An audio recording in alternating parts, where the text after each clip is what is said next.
business, and you call them reduced risk. Mm-hmm. How is that different than e-cigs, and how much do e-cigs represent a challenge to your business or a part of your business? Well, we started the journey of reduced risk products about 10 years ago, actually. And we have the three objectives. One is to develop a portfolio of products, of which e-cigarettes is one. We also have products that are heat not burn, containing tobacco and other nicotine-generating aerosols. And the second is to have a very robust infrastructure to assess the risk reduction potential of these products compared to combustible cigarettes. So I see e-cigarettes, or e-vapor products as we call them here, essentially as part of the portfolio, but one offering amongst others in order to meet the needs of consumers for the future. When you look at the portfolio over the next 5 or 10 years, what percentage of these reduced risk or vaping or e-cigs or whatever you want to describe them as will be part of, what will the portfolio look like? Well, our ambition, I think, and my personal objective is that they surpass combustible products as soon as possible.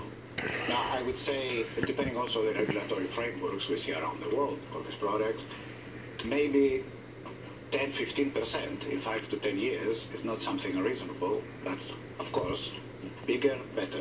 How much of a shift in your core capacity does that represent, going from growing, sourcing tobacco real product as opposed to manufacturing an electronic product? Well, I think we have prepared for this because part of our products, the reduced risk products, are containing electronics, and we're learning very much how to do it.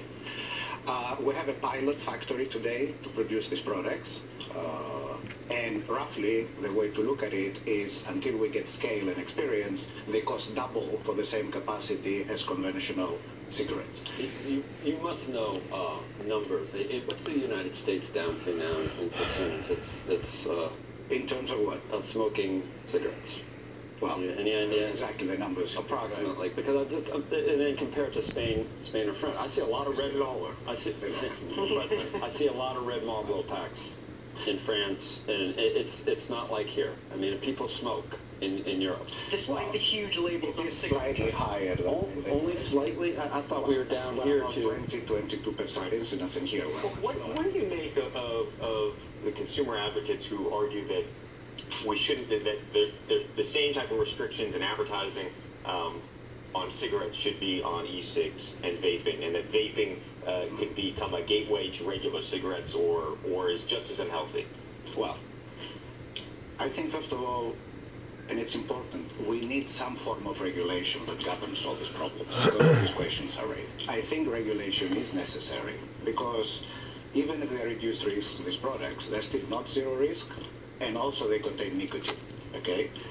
I think, however, that the objective, if they are proven to be reduced risk, is to convert existing smokers to this product. So you need some regulatory What about new smokers, though? Well, do you want a new generation of people smoking e-cigs or vaping? Our objective is first to convert the 1.3 billion existing smokers. Now, if new smokers start with these products, if they decide to start with nicotine products, I think that's a good thing to start with these products. But my objective is to get growth for the business from the existing smokers. I want to go back to my previous question.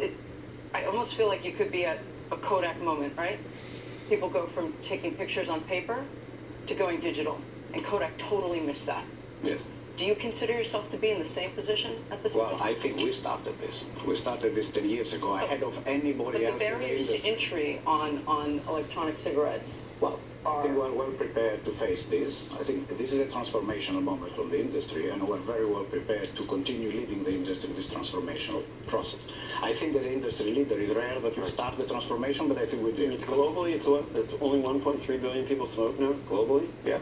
Really? Well, it's a lot of people. It's a lot of people, but I was thinking China and everything else. Well, yeah, that's China. Let me ask you about another way of smoking, which is to say the legalization of pot in the United States. Is this a business that you would ever get into?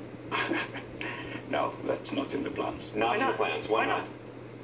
Well, we have sufficient controversy in our own industry. I don't think we need more, frankly. Maybe we're fully legalized. Look, I think we can grow the business in the existing part with the reduced risk products, and I think we have very good prospects also with our existing business, actually with the industry leader, and we're growing our share every year. So I don't think we need additional businesses for the moment. I think our organization has to remain focused. Are there any of the sort of traditional rivals that you think are going to get into the pot business? That I cannot tell you. But if we go back to the reduced risk products, I don't consider that only our existing competitors are going to be the competitors in the future. You're not reducing any risk with pot. I mean, I think combustion. I just don't know what nicotine is. Nicotine's a stimulant. It is a stimulant. I just don't know why you. I guess you have a background in systems. I do, but I just, you're right, but I just, I don't know. We're using actually systems biology in a risk assessment for the reduced risk. I don't know why you'd want to just create the need to satisfy something that really doesn't help. I'd rather do it with cannabis, I think. If I'm going to create a need, at least I can get stoned from it. I mean, with nicotine, you get nothing, do you? Except a weird feeling. Huh? You can legally drive. I don't know. I have never smoked pot. So Come on, you never exhale.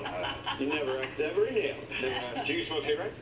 Yes. You do? Now I use the new product. But, yeah. Which one? The new. The IQOS, the new product we just launched in reduced risk. Do you smoke red Marlboro?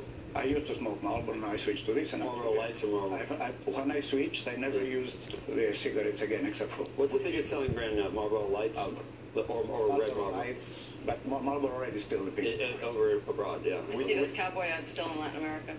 Well, we don't use the cowboy advertising. Would you let your kids have a new campaign? Would you let